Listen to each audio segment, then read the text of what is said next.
What do I think of Michael Burry's prediction? Yeah, I mean, I don't know if you're following me on Twitter, but I saw that was on my Twitter feed, and Michael Burry had a couple tweets that sounded exactly like what I've been talking about in my videos on my whiteboards. I'm not implying Michael Burry is watching my YouTube channel.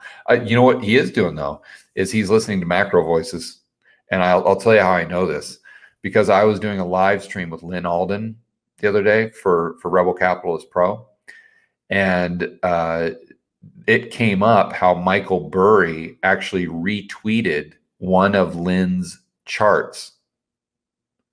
So I'm like, oh wow, Lynn, that's super, super cool. So is he following? I don't think he was following. I don't think he follows anyone on Twitter. But I'm like, how did he get your chart? He's obviously watching you on Twitter. That's pretty cool. And she's like, no. He listened, he must have listened to my Macro Voices interview because the only time I've ever used that chart was on was that last time she was on Macro Voices. She's been on Macro Voices twice. One was like last week, I think. And I think it was one of the times that she's been on Macro Voices, she used that chart. And she did it originally, and she only did it for Macro Voices. She's never reposted the chart. So in order for Michael Burry to get that, he would have had to have listened to that interview on Macro Voices because they always do like a chart book on the podcast if you go to the website and register there.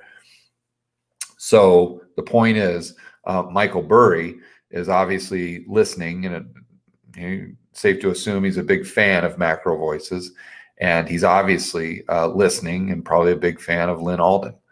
So kudos. That's a huge hat tip to not only my good buddy Eric Townsend and Patrick Serezna with Macro Voices, but also everyone's favorite, Lynn Alden. She's all of our favorites, and it comes as no surprise to me that she's one of Michael Burry's favorites as well.